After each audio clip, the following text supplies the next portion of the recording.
Welcome back. Before I share why we stopped doing our net worth updates on Couple Money, I want to take a step back and talk about why I think they're so powerful and helpful and why we did start putting them on the site. For us, the benefit of updating your net worth is that it gives you a chance to have an opportunity to talk. As a married couple with now two kids, it's very easy to put that on the back burner because we have things that are more urgent or more important. Perhaps the month before you saw there was a little extra spending in a certain category or not enough savings here, you can clear that up when it's a small amount rather than just wait for something to snowball into something much, much bigger and hard to fix. I think it's really motivating to see your progress. If you're dealing with debt, it can be so discouraging if you're looking at it just as a monthly snapshot with your regular budgets and paying the bills. But if you look at your net worth update, you can look back 3 months, a year, or 2 years and see we started here, but now we're over here. You probably won't see a smooth journey upwards. There will be some bumps and challenges that come up, but instead of getting discouraged by those times, you can see overall that you're making progress.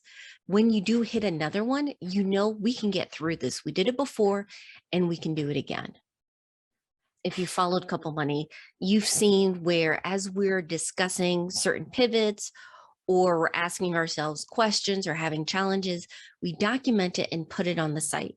So initially, when we put up the numbers, we did start off in the negative. We were in debt. I believe at that time we still had the car loan and the student loan. To be honest, while we weren't exactly thrilled to showcase that we were starting off in the negative, we generally felt that it would be encouraging to a couple in a similar position to see that sometimes that's where you start, but you can build yourself out of that. That's what happened. We started paying off our debts, saving for an emergency fund and other goals, and we invested. And those good decisions started to make progress. As we were approaching this big milestone, $100,000 for net worth, I began to think about the benefits of sharing that publicly, and it led me to make a decision. Once we hit that mark, that we were going to stop sharing. I felt like we accomplished that goal of encouraging others with that segment of our journey. Honestly, that particular part of the journey was the most difficult.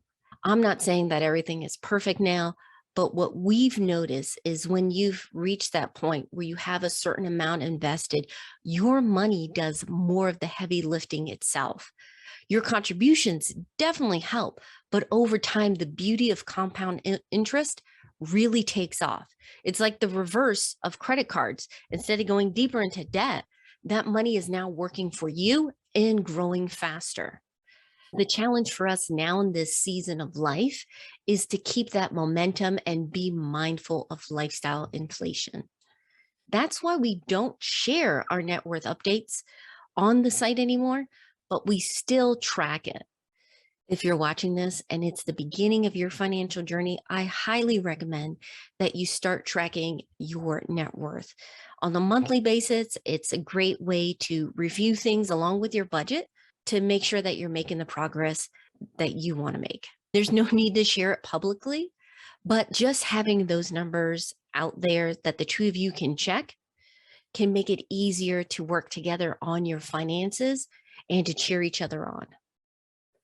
If you enjoyed this video today, don't forget to like it. And if you want to get more marriage and money tips, please hit the subscribe button. My goal is to help couples get on the same page, knock out their debt faster, and get on the path to financial freedom together. I hope you have a wonderful week. Take care.